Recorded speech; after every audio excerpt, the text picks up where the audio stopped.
बंधुओं, भगवान राम की कथा का पार पाना आसान नहीं है।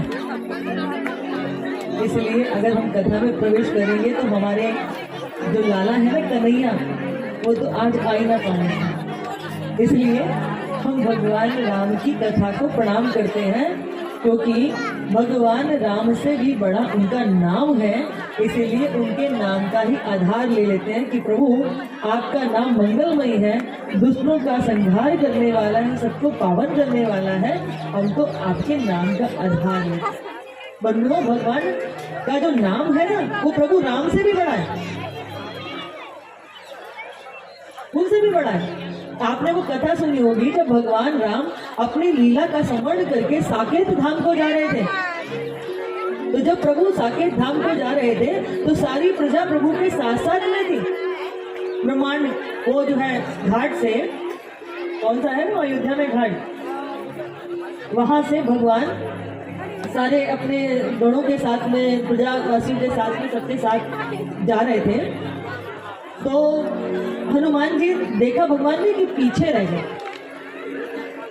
और जब भगवान हनुमान जी को देखते हैं कि हनुमान जी पीछे पीछे नहीं आ रहे हैं, तो प्रभु राम को बड़ा आश्चर्य हुआ कि राम जी देखते हैं कि हनुमान साथ में नहीं जाएंगे क्या। हनुमान जी ने कहा प्रभु मेरे हृदय में ना एक संशय पैदा हो गया। बोले कैसा संशय? बोले प्रभु आपके साकेत धाम में क्या आपकी कथा श्रवण करने को मिलेगी, आपका सत्संग होगा, क्या आपका वहाँ मुझे कीर्तन प्राप्त होगा? भगवान राम बोले कि जब साकेत में हम स्वयं होंगे तो वहाँ हमारी कीर्तन कथा क्यों होगा? हनुमान जी बोले प्रभु जहाँ आपका नाम नहीं, जहाँ आपकी कथा नहीं, जहाँ आपकी कीर्तन नहीं, वहाँ हनुमान का कोई काम नहीं। बंधुओं, हनुमान जी प्रभु के साथ साकेत धाम नहीं गए। आज भी अष्ट चिरंजीवियों में से एक है हनुमान जी।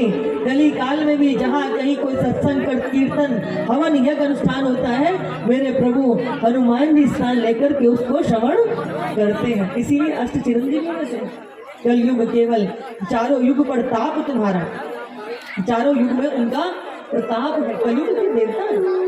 भारी सी भारी विपदा आ जाए, कोई भी डर हो, भय हो, बुद्धि चाहिए, कुछ भी चाहिए, सबके दाता है हनुमान जी। इसलिए इधर उधर भटकने से अच्छा है कि सुबह शाम खुद ही अपने घर में हनुमान चालीसा का पाठ करो, और हो सके तो मंगलवार और शनिवार को सुंदरकांड का पाठ करो। दुनिया में भटकने की जरूरत नहीं पड़ेगी।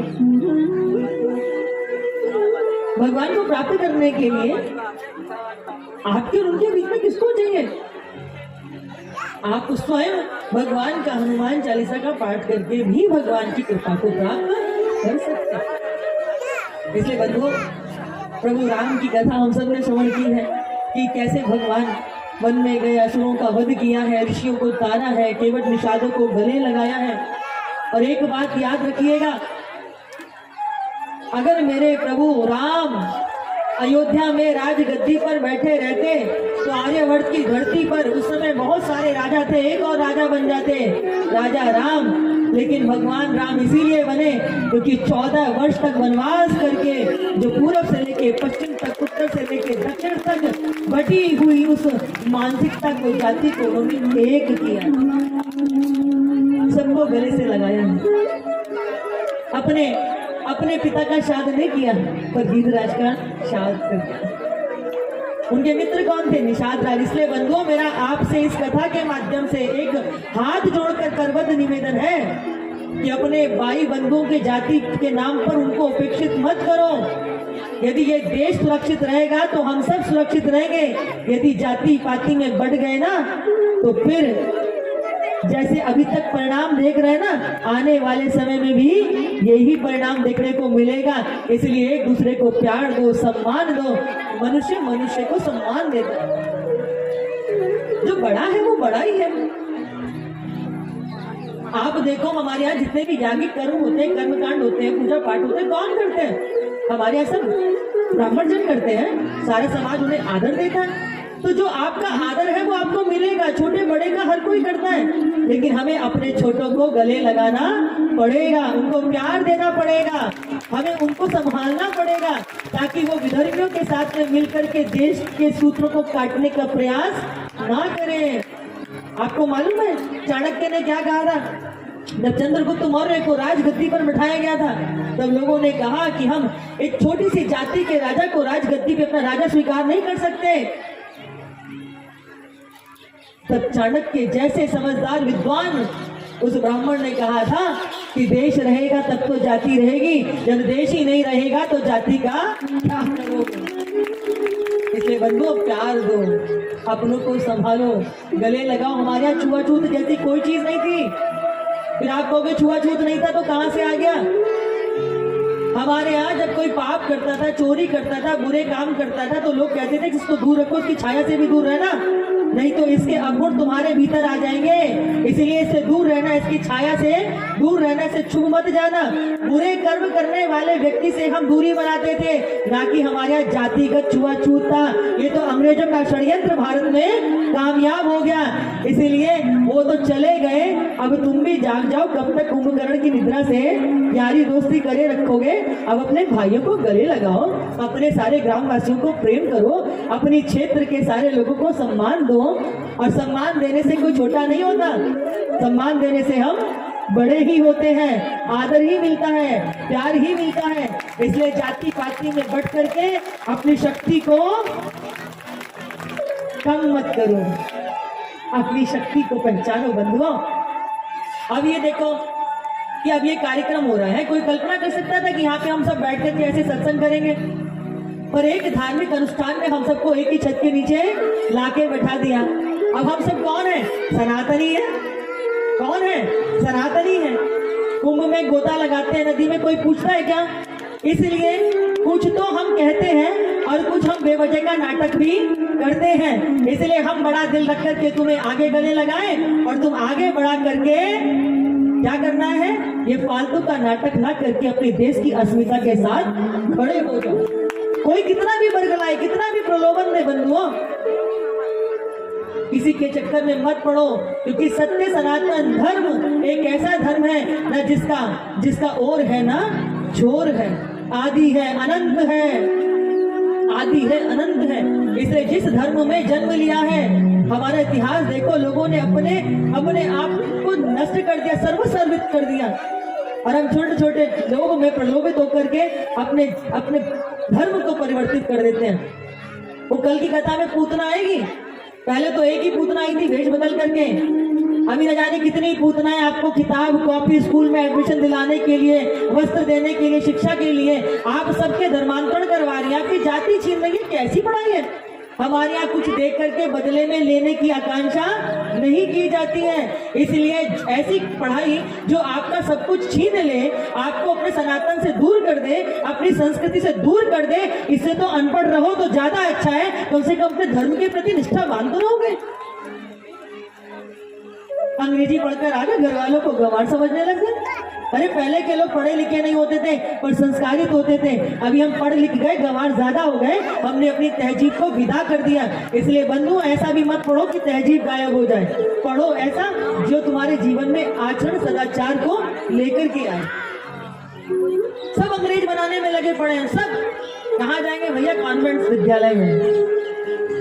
जिसे देखो जो हिंदू धर्म का प्रचार कर रहे हैं उनके बच्चे भी वहीं मिलेंगे। बात कड़वी लगे तो, बुरी लगे तो क्षमा कीजिएगा, पर हमें ऐसी क्या चाहत है?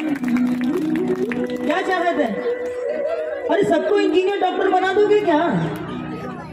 आजकल हर कोई इंजीनियर डॉक्टर बनने में, अंग्रेज बनने में लगा पड़ा है। सारे हुनर आपके हाथों से चले गए।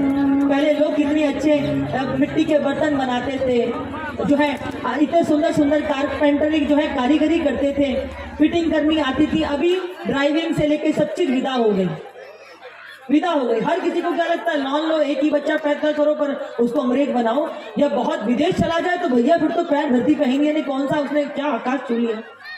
इसलिए मेरा निवेदन है माताओं बंधुओं, पागल मत बनो, अपने बच्चों को अपने धर्म की शिक्षा दो।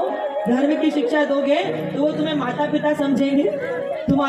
तुम जिनके लिए संतान पैदा करते हो कि मरने के बाद तुम्हारा श्राद्ध कर्म करेंगे, यदि ऐसी अंग्रेज संतान पैदा करोगे ना, तो जिसके लिए संतान पैदा कर रहे हो ना, वो सेवा करने वाली ना, तुम्हारे मरने के बाद तुम्हारे श्राद्ध कर्म करने वाली।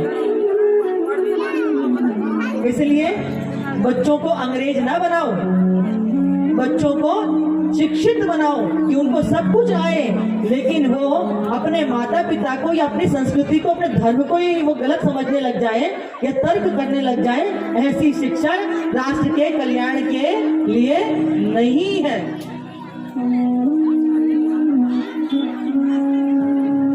मेरे प्रभु राम हुए या कृष्ण हुए, सर्वज्ञ होने के बाद भी पूर्ण स्वरूप है भगवान का, लेकिन फिर भी गुरुकुल में जाके गुरु के पास शिक्षा अर्जित करते हैं बंधुओं। इसलिए बिना ज्ञान के जीवन अधूरा है। और ये जो सिजई में विद्यालय बनाया गया है ना, जो हम यहाँ कोने में आपके वृंदावन छोड़ के आके बैठे हुए हैं, अभी हम यहाँ पे आके बैठ गए, तुम्हारे क्षेत्र के, बाहर से नहीं आए हैं, ये याद रख लेना।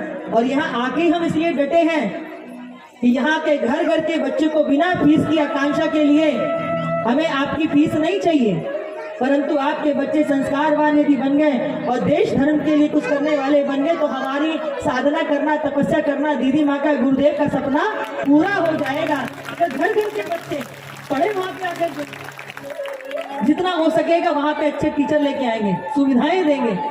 जो सक्षम हो वो कुछ अनुदान करे, बहुत अच्छी बात है। और यदि नहीं भी करोगे तो भी चाहे दिन रात हम घूमे गली गली, भिक्षा मांग करके लेके आए, पर हम आपके क्षेत्र के बच्चों को विधर्मियों के पास जाने नहीं देंगे। आपके प्रत्येक बच्चे को सनातनी बनना होगा, राष्ट्र का प्रहरी बनना होगा, देश के लिए खड़ा होना पड़ेगा।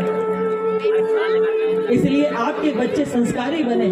साधुओं की पीड़ा क्या होती? साधुओं की पीड़ा यही तो होती है। पूज्य दीदी माँ जी कई बार कहा करते हैं बंधुओं कि आपके घर पे कुत्ता आ जाता है, आप उसको सूखी रोटी यदि डाल देते हो तो वो घर के बाहर खड़ा रहकर पहरेदारी करता है, आपके पीछे पीछे पीछे पीछे धुन दबा करके चलता है। और साधु यदि घर पे आ जाए तो आपको लगता है पता नहीं क्या कर दे, घर साफ करोगे, नई चद्दर बिछाओगे, घी में डुबो डुबो के रोटी खिलाओगे। तो क्या हम गधेर कुत्ते से कम है कि तुम लुटते रहो और हम कुछ ना बोले? अरे तुम्हारा अन्न खाया है, तुम्हारा धन लिया है, तो देश को लुटने नहीं देंगे। इसको हम राष्ट्र के लिए सच्चे प्रहरी बनाएंगे। देश के लिए जब विपदा आएगी, विपरीत परिस्थिति होगी तो हमें बोलना ही पड़ेगा। इसलिए भगवान राम की कथा, भगवान का नाम लेकर के हम यहाँ विराम करते हैं, क्योंकि भगवान का नाम ऐसा नाम है कि जब सुबह निकलते हैं घर से, कोई मार्ग में मिल जाता है तो हम क्या बोलते हैं? राम राम साहब, है ना। शरीर में दर्द होता है तो क्या कहते हैं? हरे राम। कहीं कीर्तन करते तो क्या कहते हैं?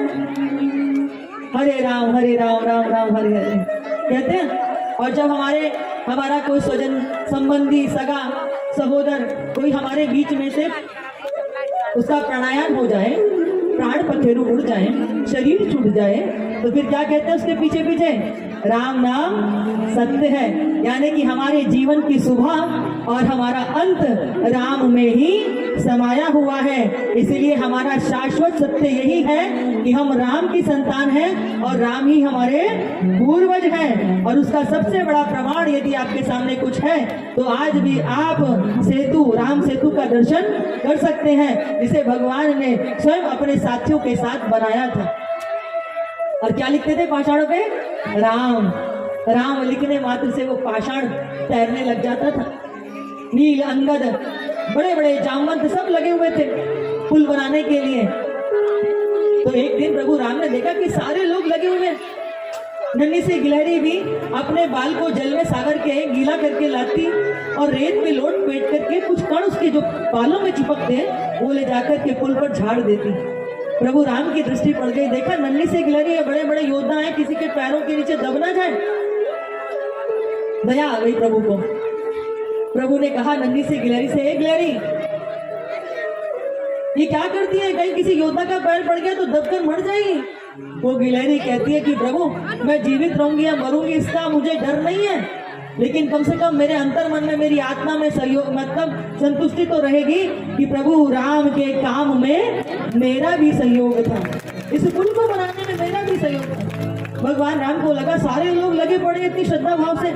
तो संध्या के समय वो सागर के किनारे टहल रहे थे, उनके मन में आया कि क्यों ना 2-4 पत्थर मैं भी सागर में पुल बनाने में डाल दूं। मेरे प्रभु ने पत्थर उठाया और सागर में डाला। जैसे ही पत्थर डाला तैसे ही वो डूब गया। फिर दूसरा पत्थर उठाया, वो भी डूब गया। अब तीसरा उठाया तो उन्हें बड़ा आश्चर्य हुआ कि बताओ मेरा नाम लिखते हैं तो तैरने लगता है और मैं स्वयं राम इस पत्थर को उठा रहा हूँ तो डूब रहा है, कहीं कोई मुझे देख तो नहीं रहा।